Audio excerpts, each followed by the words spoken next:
video, videográfico de esta sesión. Feliz tarde a todos. Qué maravilla. Vamos a ver si me falta alguien. ¿Me faltó alguien? Todavía no me falta nadie, ¿verdad? Oye, mi invitado aparece ahora, se me había desaparecido. Yo dije, ¿qué le habrán hecho a Francisco que lo sacaron de la sala? No será una... Melissa, tú no habrás hecho una travesura esa que tú a veces haces, ¿no? De sacar a la gente. Sí la hice. Sí, Sí, yo estoy seguro que fue Melissa. Yo estoy Lo seguro. mudé para la parte inferior de la pantalla, lo degradé. Qué cómico, ¿no? Déjame subirlo un poquito, porque imagínate, después los muchachos van a decir que yo los maltraté en esta sesión, pero no lo maltraté. Bueno, feliz tarde a todos. Estoy muy contento de estar junto con ustedes en esta tarde de jueves espléndida. Le decía yo a Francisco que era una tarde en la cual el entusiasmo me embargaba, ¿eh? Estaba yo concentrado atendiendo las personas que estaban queriendo saber si íbamos a transmitir por la vía del Facebook, porque tienen dificultades para conectarse vía Zoom. Entonces, él me decía, oye, pero es que te veo muy serio. Mira, a veces hay gente que nos tenemos que comportar serio, porque después llega un momento en que la gente dice, no, este hombre, imagínate, va a cumplir 70 años y todavía anda en esa actitud infantil. Pues lo que pasa es que no saben que los adultos somos bebés en cuerpos grandes, ¿verdad, Tilly? Como nos dice Robert Pike. En la tarde de hoy voy a conversar con un amigo nuevo. Fíjate, es un nuevo amigo, pero yo siento así como si lo hubiera conocido hace años. Francisco Duarte. Francisco Duarte, hay muchas cosas de él que me encanta porque es como que una mezcla de coincidencias. Por ejemplo, nuestra actividad profesional ha coincidido con los años y nunca nos habíamos encontrado personalmente. Estamos en el mismo negocio de la educación corporativa. Nuestras empresas nacieron casi al mismo tiempo, la mía en el 91, la de él en el 93, y estaba presente en todas las licitaciones en las que participábamos nosotros, y él decía, oye, aquí está la gente de PCO, pero resulta que nunca nos vimos. Yo no sé cómo hicimos, pero no nos encontramos de tantos años que coincidimos. Después tiene un gusto por una polaca, no sé, parece que hay una polaca ahí en la vida de ella, y la polaca además tiene que ver con un pasado de estudios en Polonia que a mí me interesa mucho, y parte de lo que voy a averiguar hoy tiene que ver con eso, con ese pasado brillante. De hecho, antes de que ustedes se conectaran, escuchamos a una chica muy talentosa interpretando uno de los nocturnos de Chopin, que como saben ustedes muy bien, eso es quizás el músico polaco más famoso, Frédéric Chopin. Aunque tiene un apellido de origen francés, era polaco y además pues con unas condiciones geniales. O sea, era un pianista fuera de este mundo y un compositor como pocos. Claro, y además un patriota también. Ah, mira, que no solamente eso, imagínense que cuando los polacos querían alzársele a quien los estaba usurpando, los estaba invadiendo, haciendo cualquier cosa, le tocaban una polonesa de Chopin.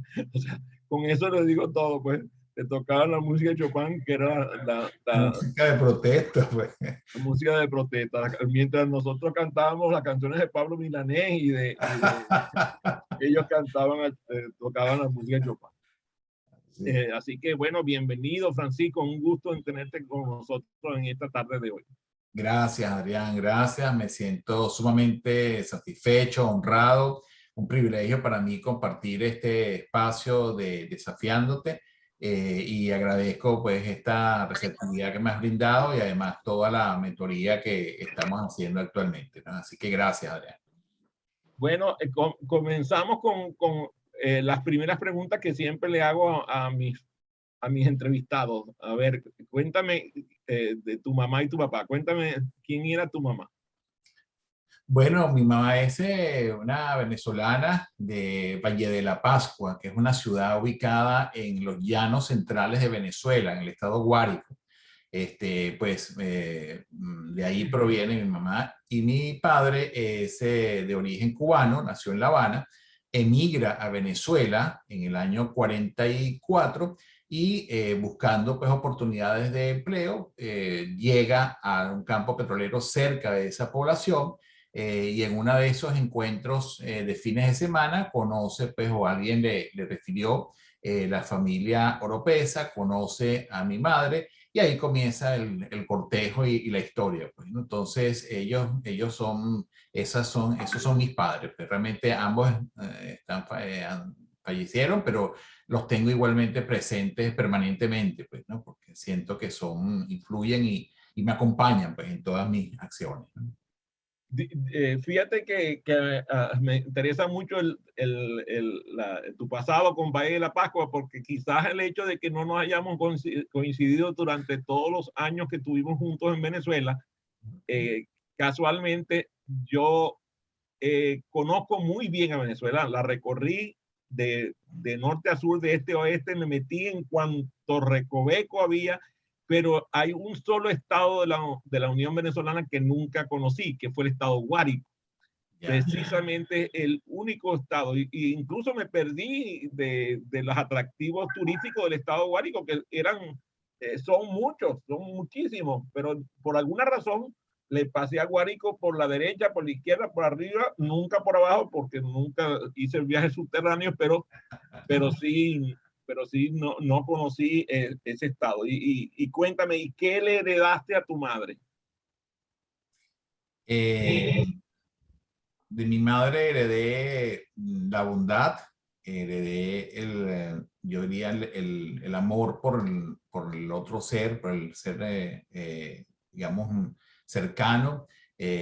Ilustro esto con una anécdota.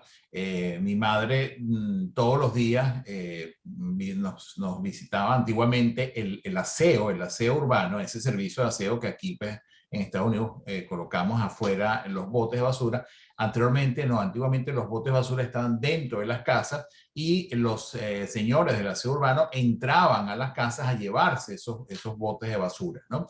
Entonces era interesante porque, por supuesto, los señores del aseo urbano olían muy mal, estaban pues todo el día recogiendo basura, y mi madre todos los días, cuando iba el señor del aseo urbano a recoger la basura, le tenía preparado una arepa, le tenía preparado un café, y esa imagen me ha quedado a mí como un símbolo de la cercanía y de la, digamos, sí, de la cercanía que hay que tener con los seres humanos, ¿no? Ante todo, la calidad humana me parece a mí que es un factor fundamental, y eso lo heredé de mi madre, pues en este caso en particular.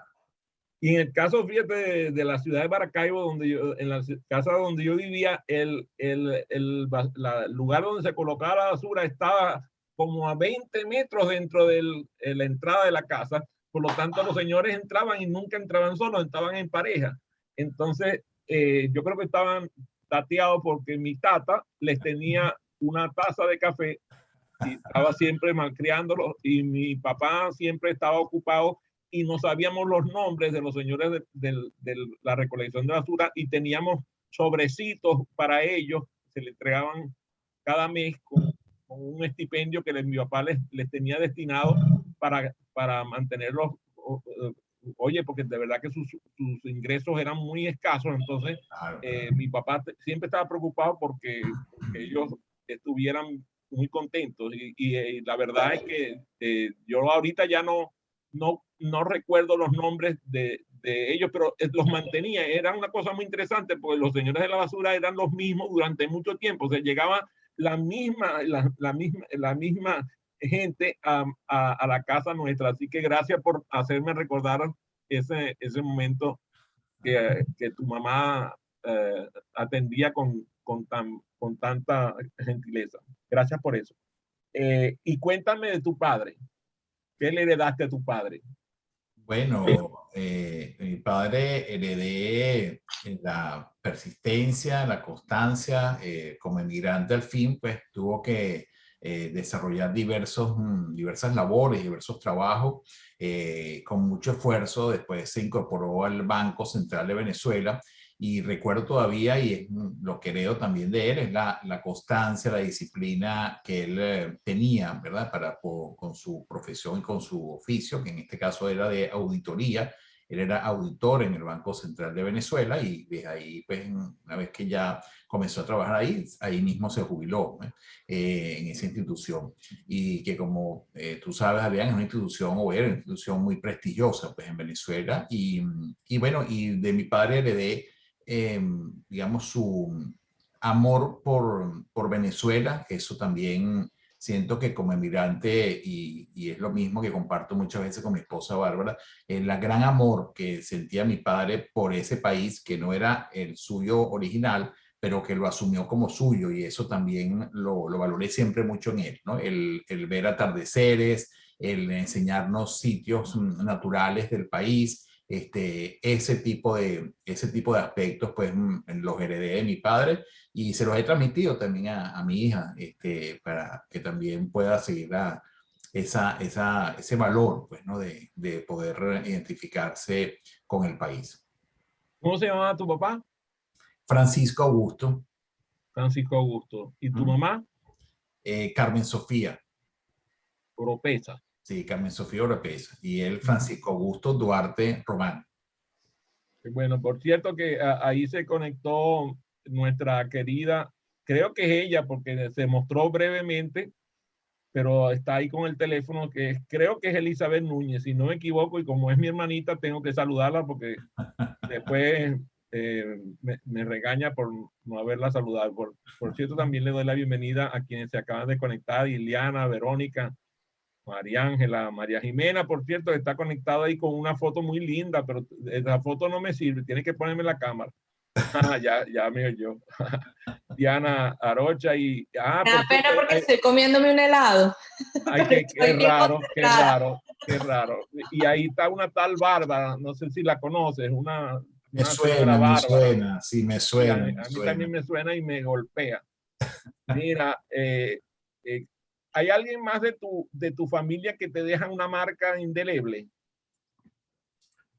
Bueno, en mi familia, en realidad nosotros, pues, somos una familia integrada, una marca indeleble.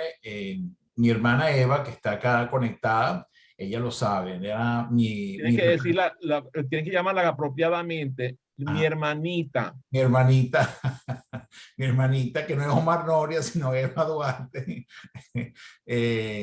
Pues de Eva también heredé la solidaridad. Realmente Eva siempre fue conmigo muy solidaria, a pesar de todo mi mal comportamiento en la escuela. Ella era prácticamente mi representante, pues, ¿no? La que siempre salía en defensa de mí y la que me representaba. De hecho, en el liceo fue mi representante por varios años, ¿no? Así que de ella me llevo eso, pues, su solidaridad, ese valor de la solidaridad. Y cuéntame el cuento de Polonia. ¿Cómo es ese cuento que tú fuiste a dar a Polonia en esa época? Eran pocos los venezolanos que iban a estudiar en Polonia. Sí, es correcto. Yo estudiaba en ese momento en la Universidad Central de Venezuela. Estaba ya en el segundo semestre de la Universidad Central de Venezuela estudiando sociología. Había, pues, optado y pues para mí resultó, estaba en la búsqueda de independencia, estaba en la búsqueda de poder explorar otras posibilidades, y surge en una mañana, compré el periódico y había una propuesta de poder ofertar una beca para postularse a estudiar a Polonia. Y entre las carreras que ofertaba la Embajada de Polonia estaba justamente sociología. A mí me llamó la atención porque, bueno, estudiando sociología, la sociología polaca es una de las sociologías más reconocidas a nivel mundial, y muchos de los autores que se estudian en la carrera de sociología son de origen polaco, son de procedencia polaca, ¿verdad? Entonces, pensé que era una oportunidad de formación importante y bueno, me postulé a ese concurso. presentamos unas 50 personas en la Embajada de Venezuela. ¡Wow! Unas cuantas. Para distintas carreras, ¿ah? Para ingeniería, para medicina, para arte, para cinematografía, que como ustedes saben, pues la escuela de cine en Polonia es muy reconocida a nivel Hay un mundial. tal Polanski ahí que lo Un he tal oído nombrar. Polanski, exactamente. O sea, creo que ha tenido alguna resonancia en el mundo del Así cine. es, así es. Entonces, bueno, pues nada, presenté el examen, digamos, había 50 postulaciones, de ahí quedamos 10 distribuidos en las distintas carreras y nada, y ya, digamos, en un mes aproximadamente, eso yo presenté en julio y ya a finales de julio, ya en septiembre, el 9 de septiembre, ya estaba yo en Polonia, pues comenzando mis estudios de sociología, ¿no? Entonces la razón fue básicamente por el interés que me generó el país desde el punto de vista de su trayectoria para la carrera que estaba iniciando y básicamente por búsqueda de nuevas oportunidades, de nuevos caminos y bueno, me arriesgué a poder iniciar ese camino tan particular de aprender polaco, ¿no? Mira, ¿qué año es ese? Eso fue en el año 1900, wow, yo te voy a decir, 1963, no, 63, No, 73, 73. 73, y en el 63 estabas tú empezando, que estabas, Correcto, 73, sí, eso fue en el estabas terminando la primaria en el Así es. 63. Ajá, cuéntame, Francisco, pero en esa época, en el 73, Polonia formaba parte del eje soviético. Es correcto, sí. Yo cuando llego a Polonia, mi primera imagen que tengo y que todavía la tengo así como si fuese el día de hoy, es en la estación de trenes de la ciudad de Varsovia. Pues estaban los monitores de televisión en la estación de tren y fui al comedor al restaurante de la estación de tren a comer algo porque venía de un viaje, pues yo lo hice a través de Alemania Oriental y eran muchas horas, ¿no? de recorrido desde Luxemburgo hasta Varsovia.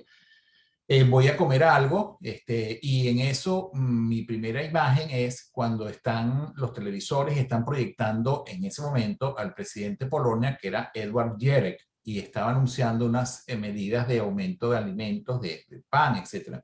Y mi primera sensación fue ver a todas las personas que estaban, o las primeras personas que estaban en ese restaurante, dejar los platos de comida, tirar los cubiertos y pararse de las mesas. Inmediatamente cuando proyectaron al presidente en los televisores. Entonces, para mí eso fue un shock verdaderamente importante porque, bueno, significaba de alguna manera que el sistema pues, político que imperaba en ese momento no era del agrado de la población y ese fue mi primer encuentro, esa fue mi primera fotografía de mi vivencia en Polonia que me sorprendió, pues porque todo lo que se decía era, por supuesto, acerca de la gran identidad del pueblo con ese gobierno, ¿no? Ese fue, digamos, mi primer encuentro como tal ahí en Polonia, ¿no? Y desde ahí pues ya después estudié durante más de un año el idioma como tal, de manera intensiva y bueno, de ahí ya fui a estudiar a la Universidad de Poznan, etcétera. Fíjate que estabas estudiando sociología en la central. Eso suena súper izquierdoso. ¿Será que tú eras menos cabeza caliente en esa época? Algo de eso, algo de eso. Algo de eso, sí. Habían ciertas preferencias y yo creo que siempre más que por el lado izquierdoso, por el lado humanista, pues, ¿no? De la tendencia de poder siempre estar presente, ¿no? Claro, ya después pues ya sabemos los procesos de transformación que se originan, ¿no? Y hablando de esto que tú me estabas preguntando, justamente me tocó el privilegio de estar en el proceso de transición en el año 80 entre el sistema socialista, que fue cuando, ¿verdad? Yo inicié mis estudios allá en Polonia, yo terminé la carrera y después hice la maestría allá en Polonia también, en desarrollo social, y pues me tocó vivir ese proceso de transición, ¿no? En el año 80, cuando ya surge el sindicato Solidaridad, y se puede, o sea, dar esa transformación, ¿no? De la caída del muro de Berlín, todos esos acontecimientos que ya a nivel mundial se sucedieron, pues, ¿no? Pero me tocó vivir en ese momento ese proceso de transición allá en Polonia, las huelgas de los astilleros en Polonia, las manifestaciones estudiantiles muy fuertes de ocupación, porque en realidad eran manifestaciones muy inteligentes, no eran manifestaciones en la calle, eran manifestaciones que se reflejaban ocupando las universidades, ocupando los centros, de manera tal que la gente, la población ayudaba a las personas que manifestábamos en ese momento, con alimentos, con medicinas, con todo lo que se requería. Y bueno, las autoridades estaban como que imposibilidades de penetrar porque estaban todas las personas adentro más bien del centro, ¿no? Era como una fortaleza, pues, ¿no? Menos mal que habían pasado ya unos añitos del 68, porque si no, la situación hubiera sido muy diferente para ti, porque entre el 68 y el 73 las cosas tuvieron candela por eso, por ese lado, ¿no? Sí. Muy bien. Además de los estudios, yo te veo casado con una polaca, o sea, tú como que hiciste algo por allá distinto a solamente estudiar. Bueno, por ahí me debe estar escuchando, creo yo. Sí, eso fue también otro de los privilegios de vida, de haber conocido a mi esposa actual, a Bárbara, y en ese momento, pues, surgió ese chispazo de mi parte hacia ella. Ella al principio, pues, me dio cierto rechazo, pero al final se convenció, pues, de esta posibilidad. Y sí, nos casamos allá en Polonia, y estuvimos pues, por supuesto, ya viviendo allá y después sí, ya nos regresamos a Venezuela, ¿no? Después de habernos graduados, sí nos tuvimos el regreso a Venezuela. Así que tengo ese privilegio de tener esa polaca como mi esposa y bueno, y a la hija maravillosa que tenemos, producto de esta unión que se llama Valeria Sofía, ¿no? Que me imagino que también debe estar conectada y si no, pues después escuchará esta grabación. Por cierto que había una artista famosa que la llamaban la polaca. No lo vamos a referir a Bárbara como la polaca porque entonces nos podemos confundir de artista. Cuéntame, Francisco, tú ahora estás haciendo una especie de reinvención profesional y, y tienes un background, como lo acabas de mostrar con esta conversación, de pensamiento universal, porque el hecho de haber estado en Polonia, como para muchos es común entender que Polonia es el país católico más significativo de Europa, después de España, pero de ese bloque es el más intensamente católico. De hecho, pues para nadie es ajeno que Karol Wojtyła precisamente es de origen polaco, el Juan Pablo II. Además, las contribuciones de Polonia a la ciencia son enormes, porque tú vas aquí a las universidades norteamericanas y muchos de los científicos que aparecen allí son de origen polaco y muchas de las personas aquí te dicen los apellidos y tú les reconoces que tienen un pasado polaco importante. Por lo tanto, ese país, que es un país hermoso, que tengo la suerte de haberlo conocido bien, nutre tanto la ciencia como las humanidades. Tú mismo debes haber vivido el enorme, la intensa actividad artística que se tiene en Polonia.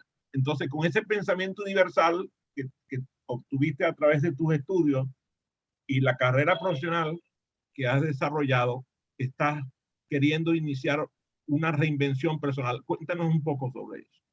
Sí, efectivamente, pues yo me encuentro en un proceso de reinvención profesional desde hace varios años, ¿no? De este origen inicial que básicamente en Venezuela, después de regresarnos, ¿no? Bárbara y yo de Polonia, pues... De regresarte no me vas a decir regresar, porque a ella te la trajiste, la secuestraste allá de Polonia y te la trajiste para Venezuela. Así es, ese secuestro se hizo efectivo y bueno, me dediqué allá a básicamente el área de consultoría, digamos, después de algunas experiencias a nivel del sector público, finalmente creo la empresa que se llama Proactive Consulting y hay gente tuya aquí en la sala de Proactive para que los presentes, para que la gente los reconozca. Claro, ya vi un par de sonrisas allí, se mostraron. ¿Puedes presentarlos? Sí, claro, mira, ahí está Mariví, ya señaló por ahí con corazón, tenemos a Ileana también conectada. Bueno, si quieren chicas pueden decir brevemente que cómo se sienten en Proactive. Ah, bueno, Bárbara ya veo que también está conectada, muy bien. Tengo a Nayansi. Ah, ahí yo estoy viendo a alguien más, pero todavía no se ha identificado. Vamos a ver por acá. Bueno, sí, vamos a ver qué comentarías, Maribit. ¿Qué comentaría? Imagínate. Ha sido una experiencia de años. Tenemos años trabajando juntos y para mí Fran ha sido un modelo de líder, una persona cercana, humana, visionaria, pero también exigente. Entonces una combinación interesante. Y con él estoy embarcada en este viaje, Adrián, desde hace unos meses. Y me encanta poder ser compañeros de estudio también. Por cierto, que aquí está comentando María Jimena, que dice que Bárbara no puede con la cara de admiración y felicidad. Y Elizabeth Núñez te echa broma y te dice que los llaman ustedes los ositos cariñosos. Imagínate eso. Y dice que tú eres un aventurero de corazón. Bullying. Y de hecho, el bullying, ese es Elizabeth, parece maracucha. Elizabeth parece maracucha. Cuando nosotros lo llamamos, Adrián y equipo, cuando lo llamamos y duramos mucho en la noche, empieza Bárbara y Valeria, suelten al oso, liberen al oso, para que dejemos de hablar de trabajo. Una familia espléndida, los quiero mucho los tres. Gracias. Oye, menos mal que me lo dicen, porque yo más bien soy el que está detrás de Bárbara. Bárbara, deja de trabajar, Bárbara, deja de trabajar. Pero Francisco insiste en hacerla esclava del trabajo. Bueno, pronto la liberaremos, me la traeré para aquí, para Maryland, para que esté conmigo unos días aquí y descanse de este esclavismo. Ese yugo. El yugo. A ver, cuéntanos entonces un poco de esa reinvención de la que estamos hablando. Sí, esa reinvención tiene que ver con que, bueno, con un principio que nunca es tarde para reinventarse justamente, ¿no? Y es lo que he descubierto en estos meses. Y esa reinvención comienza ya desde hace, yo diría, lo puedo ubicar hace más o menos unos 3 años, ¿no? 4 años. La primera reinvención es, bueno, llegar aquí a Estados Unidos, comenzar a hacer negocios, digamos, que no estaban unidos a mi negocio inicial, digamos, a nivel de consultoría. Sin embargo, igualmente tuve que emprender esa posibilidad de negocio y hasta el día de hoy igual la tenemos. Bárbara justamente es la que está coordinando, pues, o llevando a cabo fundamentalmente. No, di la verdad, tú estás explotando a Bárbara, tú sabes, para que ella trabaje, para que tú te diviertas. Así es, vamos a reconocer eso, aunque ella fíjate que no me ha dicho nada, ella está absolutamente ahí.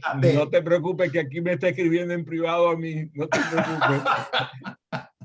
Bueno, sí, ese proceso de reinvención tiene que ver con esto mismo de poder primero hacer un proceso de encuentro personal, ¿no? De ver realmente, comenzar a confiar más en mí, en mis capacidades, en mis posibilidades.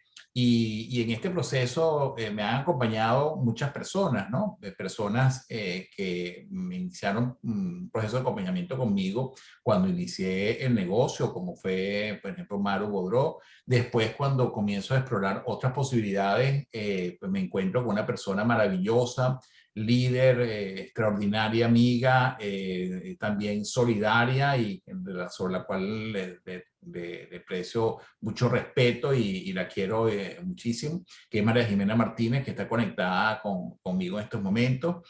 Elizabeth, por supuesto, también hemos sostenido con ella y con el esposo conversaciones de emprendimiento, conversaciones de nuevos proyectos. Y si puedo definir algo, Adrián, cómo me siento en este momento, me siento totalmente en posibilidades, me siento en expansión, me siento en aprendiendo todos los días, cada día, más familiarizándome con nuevas aplicaciones, con nuevas formas, haciendo todo el reto de construcción de marca personal. En eso pues me siento desafiado, realmente esa sería la palabra, honrando este título de tu programa Desafiándote. Exactamente, así me siento en estos momentos, desafiado, buscando nuevas oportunidades, buscando nuevos negocios y buscando cómo integrar todo este know-how y todo este background que tengo en estos momentos y que necesito pues como propósito de vida también ponerlo en práctica, ¿no? Y facilitar este aprendizaje para las personas. Fíjate que como quizás algunos saben, Elizabeth Núñez es una persona en la cual yo he depositado mi confianza absoluta hasta el punto de que, al igual que Melissa, que está conectada también en la sesión, son de las pocas personas en las cuales que yo le entrego el liderazgo del programa de formación de facilitadores, que es el producto bandera de PCO internacionalmente. Ya hemos formado alrededor de 150,000 facilitadores durante los pasados años, desde 1993 que comenzamos con el programa. Y Melissa, por ejemplo, ha conducido los programas ella sola, sin acompañamiento de mi persona, y Elizabeth ha conducido los programas en inglés, que es un desafío todavía mayor, sobre todo porque ella es angloparlante adquirida y ya aprendió inglés después de haber ya sido grande. Y por cierto, nos divertimos muchísimo cuando facilitamos juntos porque somos tal para cual con el humor, y hemos tenido que trabajar con gente de angloparlantes de orígenes muy diversos, hasta el punto de que en nuestras salas vienen gente de diversos países angloparlantes. Y bueno, yo hablo inglés con acento judío, y ella habla inglés con acento maracucho, porque ella no es maracucha, pero se la ha contagiado de mí. Entonces, fíjate qué interesante, porque tú has tenido un desafío con el idioma inglés. Y una cosa muy cómica, porque resulta que con una persona puede ir a Polonia y aprender polaco en un plazo relativamente breve, hasta el punto de estudiar la carrera, estudiar la maestría, y resulta que llega a los Estados Unidos y el idioma inglés lo desafía. ¿Cómo es eso? Bueno, esos son los desafíos que justamente tengo también en cuanto al proceso de aprendizaje. Es interesante eso, que realmente racionalmente digo, bueno, yo sé que puedo aprender otro idioma, pero ese hemisferio izquierdo, no sé de qué manera, quizás el no proponérmelo adecuadamente, pues ha impedido que me fluya en este idioma, que aprenda este idioma, que me familiarice. Entonces, claro, tengo alguna cierta familiaridad con la lectura, pero por supuesto casi que ninguna con la expresión. Y eso es un desafío que justamente tengo y continúo en estos momentos, ¿no? Lo incluyo en mi plan personal de aprendizaje, pero realmente no he accionado para poderlo poner en práctica, y eso es realmente lo que necesito justamente en el marco de toda esta reinvención. Uno de los retos y de las metas necesariamente tiene que ver con eso, ¿no? Y con aprender y poder por lo menos fluidamente y razonablemente poder conversar en inglés, ¿no? Y fíjate que es interesante, Adrián, porque en el negocio, pues la interacción con los clientes se produce en inglés, ¿no? No hay otra forma, ¿no? Entonces, claro, pero es un inglés conversacional, no un inglés profesional sí, de presentación. es Por cierto, que tengo que darle la bienvenida a mi querido y admirado Guido Acuña, que se conectó. Me había advertido que tenía una cita con un cliente y que probablemente se conectaría tarde, pero fíjate qué interesante, porque Guido es un ejemplo de una persona que aprendió a hablar inglés de forma profesional, hasta el punto de dominarlo haciendo sus presentaciones en inglés en contextos angloparlantes. Y quizás sería interesante que él te comentara cómo fue que él vivió ese desafío y cómo lo superó, porque el dominio del idioma inglés que tiene Guido es realmente admirable. Un placer saludarlos a todos, disculpen la demora. Tuve más bien que aprender español. Porque cuando salgo de Venezuela a los 9 años, me voy a Inglaterra y allá aprendo inglés británico y luego me voy a Estados Unidos y termino bachillerato allá. Entonces, cuando yo regreso a Venezuela a los 18 años, más bien es que tengo que aprender español porque se me había olvidado todo el español que había ese es el viejo asimilado. truco. Ese es el viejo truco. Fíjate Entonces, on my end, I learned English when I was young. It's the other way around. Fíjate, Guido, Richard el buitre me está dando una guía que quizás tiene que ver. Resulta que parece que la profesora de polaco de Francisco como que tenía faldas y se la trajo para Venezuela. Entonces, por eso ahorita... Por eso la facilidad de aprendizaje. Así aprendió francés mi padre, porque con te voy una a decir una cosa, profesora. si él se busca una con falta que le enseñe inglés, ahí vamos a tener un problema grave, grave. Sí, esos son los desafíos que hay que cumplir realmente, ¿no? Muy bien, quizás entonces lo que tendríamos que conversar es cómo el aprendizaje acelerado puede contribuir a que el aprendizaje del idioma, no importa que sea inglés, francés, italiano, lo que quiera aprender pueda contribuir. Quizás tendremos que hacer un programa dedicado a cómo aprender idiomas ya cuando tú eres una persona ya mayor, madura. Vamos a tener que cultivar eso. Pero quiero seguir con el desafío hacia Francisco. Francisco, todavía los venezolanos siguen siendo vistos con recelo en muchos ambientes latinoamericanos porque llegan con altas capacidades. Llegan a mercados como el peruano, ecuatoriano, chileno, argentino, y se les ve como un enemigo. No ocurre así en la Florida, porque en la Florida llegaron primero los cubanos y tú llegas con un pasado cubano. Después llegaron de todo, porque los venezolanos antes llegaban en aviones propios. O sea, los primeros venezolanos que se mudan a la Florida van en aviones propios. Los segundos llegan con pasaje aéreo en clase ejecutiva y en primera clase. Los terceros llegan en clase turista y los últimos ya están cruzando el Río Grande a pie. Estás en el estado que tiene una población venezolana intensa, hasta el punto de que hay sectores de la ciudad de donde tú estás viviendo que lo llaman Westonzuela, Doralzuela, Kendalzuela, porque es tanta la cantidad de venezolanos que viven ahí que se tiene una posibilidad única. Esa reinvención quizás puede funcionar mejor porque estás en la Florida. Bueno, una pregunta interesante, pero yo te respondería que no, realmente yo siento que esa reinvención tiene que ver más con, bueno, con las personas que me han acompañado en esto y con nuestras propias decisiones. Me gustaría decir si en este momento quizás si nos hubiésemos mudado a Nueva York, cuál hubiese sido el resultado. Probablemente a nivel de lenguaje sí hubiese tenido pues la necesidad y la obligación de poder manejarlo necesariamente, pues, prácticamente por obligación. El punto, digamos, de los venezolanos acá, lo considero que es una oportunidad porque yo siento que el venezolano es un emprendedor como tal.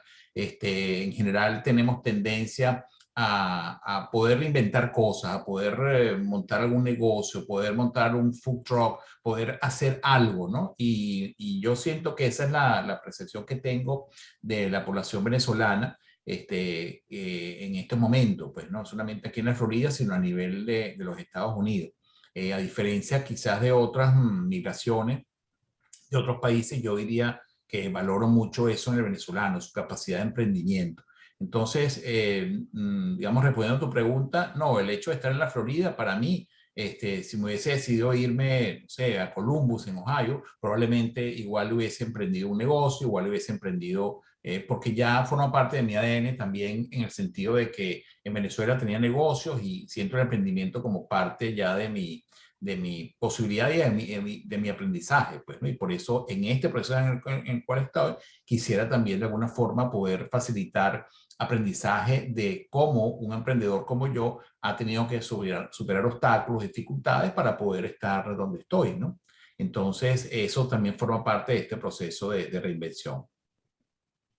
No hay duda que el mercado hispano, con 54 millones de hispanoparlantes viviendo en los Estados Unidos, sigue siendo un mercado atractivo para un negocio donde los que trabajen o los dueños sean hispanoparlantes. Por otro lado, ayer tú mismo y yo vivimos una conversación que no puedo revelar con quién fue, pero que fue un empresario importantísimo en el negocio, un negocio similar a los nuestros, que nos señalaba, viviendo fuera de Venezuela, que el 40% de su negocio sigue siendo el mercado venezolano. O sea, sigue vendiendo sus productos en Venezuela con éxito y recibe dinero pagado en dólares. Entonces, pensando así, tienes un mercado venezolano que has desarrollado con tu empresa desde 1993. Tienes un mercado hispano de 54 millones de hispanoparlantes en los Estados Unidos. Es hacia allá donde tú vas a apuntar tu negocio como facilitador y conferencista, entonces. Eso forma parte justamente de este proceso de prospección a nivel de lo que necesito hacer. Pero quisiera orientarme no hacia el mercado venezolano en este momento. Puedo considerar que es un mercado para mí que me puede servir de apalancamiento, ¿no? Y un poco de la conversación que tuvimos ayer de cómo apalancar esa posibilidad. Pero en realidad quisiera enfocarme hacia el mercado hispano en los Estados Unidos y poder tener esa posibilidad de mercadear mis servicios como facilitador y como conferencista y por supuesto poder tener esa oportunidad de poder entrar a ofertar a empresas de distinta naturaleza que ya después pudiera definir también dentro de mi segmento hacia dónde quiero orientarme y poder justamente ofrecerles ese proceso, ¿no? En ese sentido, para mí ha sido muy exitoso. Los proyectos que yo he venido desarrollando acá con mi equipo de trabajo en los Estados Unidos, los considero en estos momentos exitosos. Hemos tenido una expansión importante de apenas unas compañías que comenzamos digamos, a mercadear y a facilitar en nuestros procesos en California. Ya hoy estamos aproximadamente en 7 estados de este país. Estamos en Nueva York, estamos en Boston, estamos en Connecticut, estamos en Chicago. En Chicago. Entonces, hemos ido y estamos aquí ahora también en la Florida. Hemos estado justamente mercadeando servicios. Entonces, con esto, ¿qué quiero decir? No, mi foco sigue siendo acá fundamentalmente el mercado hispano en los Estados Unidos, ¿no? Si me dieras a preferir, pues ya segmentar, yo diría que aquí estaría mi foco fundamental en estos momentos. A mí me encanta leer el lenguaje corporal de la gente y cuando hablé de la forma que lo hice, Guido Acuña inmediatamente se sonreía. Me gustaría que me revele el motivo de su sonrisa. Él seguramente tiene algo que decir. La capacidad de leerte los labios es escasa, Guido. Tienes que prender el micrófono. Sin lugar a dudas. Es grato escuchar los aprendizajes de los demás. Uno de los Twitter que envié la semana pasada está ahí. La ventaja que tiene emprender en las cosas que los que estamos aquí entiendo que hacemos, que es facilitar conocimiento, transferir conocimiento. Pero cada vez que uno lo hace, uno recibe. Entonces, escuchar a Francisco me es grato porque, aunque no ha sido mi alumno, es como ver a una persona crecer y estoy seguro que es la gratitud que pueda sentir o lo gratificante que pueda ser para Adrián, si Francisco es alumno de Adrián, ver cómo se desarrolla cada quien acá. Eso es lo más gratificante que hay de este oficio y por eso me estoy sonriendo. Gracias. Gracias, Guido, gracias. Bueno, voy a abrir las preguntas a la audiencia, porque siempre ahí encontramos preguntas valiosas, así que sean bienvenidas las preguntas de parte vuestra. A ver, estoy listo para recibirlas. Está Verónica casi que enciende el micrófono, ya casi la prendió. Me encanta cuando Verónica pregunta. Adelante. Hola, Francisco, pues muchas felicidades. Me encanta escuchar todo el camino que has recorrido y es un honor para mí ser tu compañera de clase. Gracias. En términos, una pregunta, en términos familiares, ¿cómo combinas ese crecimiento y ese trabajo que haces con la familia? ¿Cómo mantienes ese balance, ese equilibrio? Bueno, yo me aprecio de tener una familia maravillosa y gracias por esa oportunidad, Verónica, de comentar eso, porque para mí la familia es un valor principal. Es un valor para mí pues, insacrificable.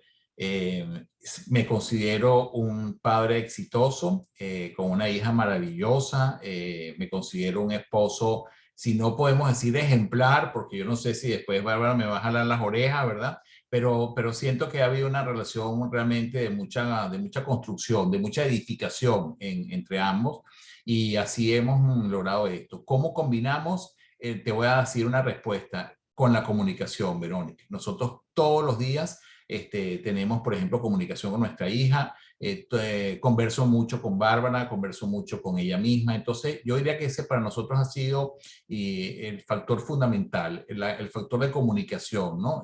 Hablamos, comentamos, y desde muy pequeña, por ejemplo, en el caso de Valeria, nosotros nos incorporamos en todas las decisiones de la familia y en las conversaciones de la familia, nunca fue excluida. Entonces, eso a nivel familiar para mí es muy satisfactorio.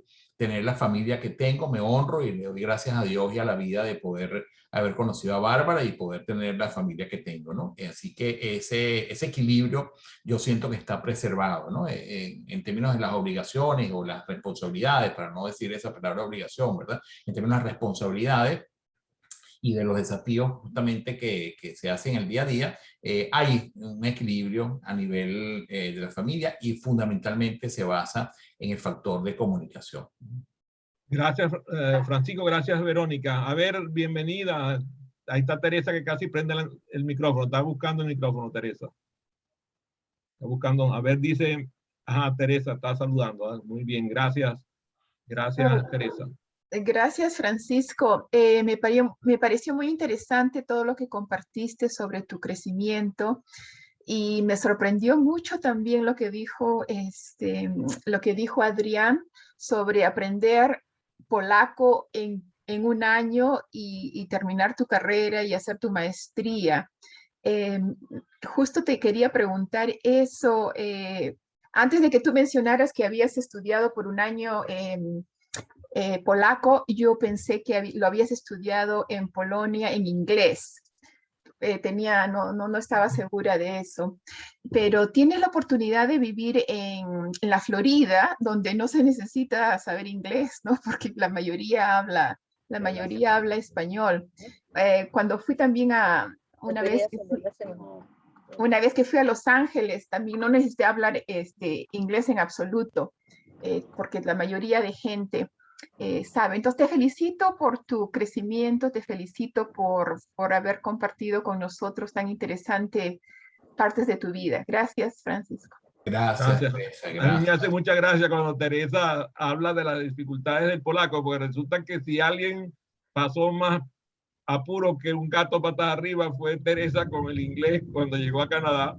Y fíjate qué interesante, ahora da clases a chicos desafiados, y el idioma inglés de ella es suficiente como para hacerlo con suficiencia, así que no tienen nada que envidiarle al polaco de Francisco. Y la verdad es que Teresa es una mujer admirable. Todo lo que nosotros los que hemos estudiado al lado de ella, la entrevista que con ella Francisco se le mete una cosa aquí en la cabeza y va para adelante. En esto creo que fue ayer, Carlito Urbina me compartió la lista de los estudiantes que están en la universidad, en PCOS International University, y Teresa está de segunda en la cantidad de horas utilizando el sistema. Yo creo que ya pasó Jorge, ya pasó a, ¿cómo se llama?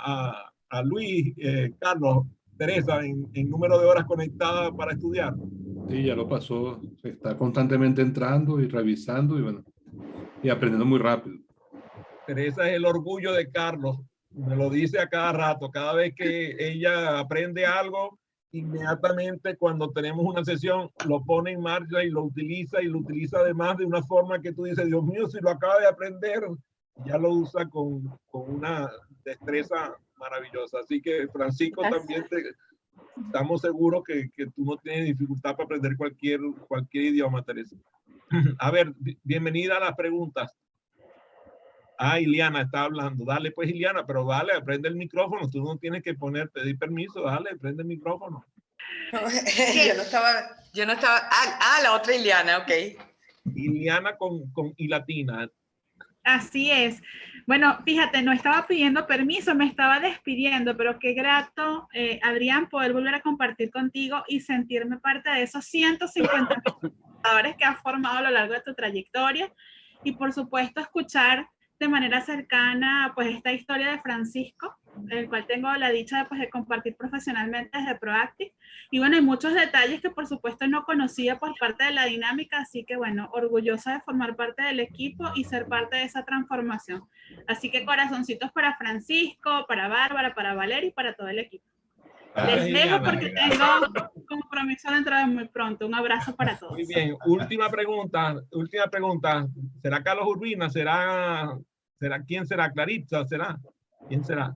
Bueno, yo estoy aquí abriendo mi micrófono, no tanto para hacerte una pregunta, Francisco, pero sí quiero públicamente, ya que tengo esta oportunidad de hacerlo, expresarte mi cariño, mi admiración. La verdad que, Francisco, bueno, yo gracias a Dios, he tenido la oportunidad de estar viviendo de cerca este proceso de transformación. Hemos trabajado juntos, hemos sido alumnos juntos, hemos aprendido de la mano y de ahí pues ha crecido una amistad maravillosa tanto contigo como con Bárbara, Barbarita le digo yo, y con Valeria. Así que lo que quiero decir acá es que todos los días, Francisco, tú me enseñas cosas nuevas a mí también. Admiro tu humildad, admiro las ganas que tienes día a día de crecer y de formarte cada vez más. Y creo que ese deseo de seguir creciendo, de no parar nunca, de seguir avanzando, es lo que te va a llevar a alcanzar esos sueños y esas metas que tienes en tu corazón, que sé que has estado como remando y viendo a ver cómo lo haces, pero estás en el camino correcto porque no te detienes. Así que quería decir eso y gracias a todos por participar. Gracias, Adrián, por hacer esta entrevista para que todos conozcamos también un poquito de Francisco y escuchar estas historias. Creo que a todos nos animan y no importa la circunstancia que estemos viviendo, creo que son de inspiración para aquellos que de pronto están pasando momentos un poquito difíciles. A mí me encanta porque el acento de María Jimena parece polaco, ¿verdad? No sé si es polaco. Ay, no, parece colombiana. No sé por qué me parece colombiana. Pero te doy un premio si adivinas de dónde. Oye, tengo una confusión porque parece bayuna, pero no estoy tan seguro.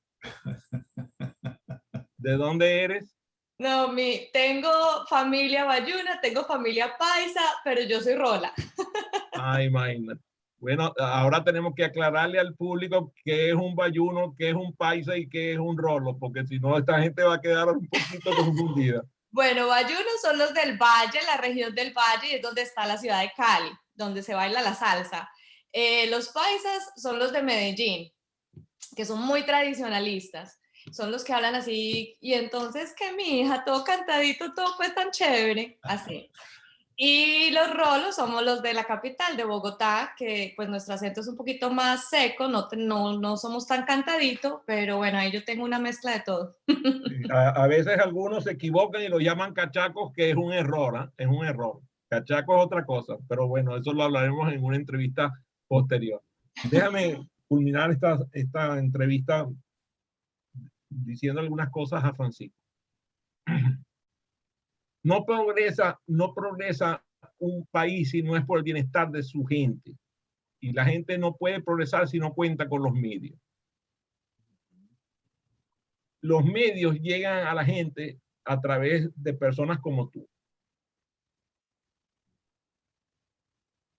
A mí me gusta pensar en que, y se lo decía a una amiga mía, Emperatriz Faki, que está viviendo en España ahorita. Emperatriz, una mujer de clase mundial en todo lo que tiene que ver con desarrollo humano.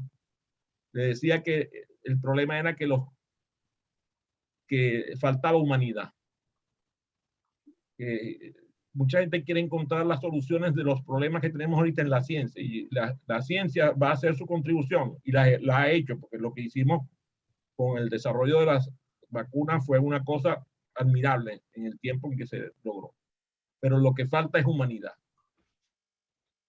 Entonces, cuando yo consigo una persona como tú, que puede ser llamado con el título de persona, una persona que es humana, eso me da la esperanza de que la gente va a contar con los medios apropiados, acompañados por personas como las que hoy se conectaron en esta sala, algunos de los cuales los llevo dentro del corazón. Y a otros los estoy conociendo y espero que me sumen a su círculo de interés. Yo te convoco a ser extraordinario, sin temores.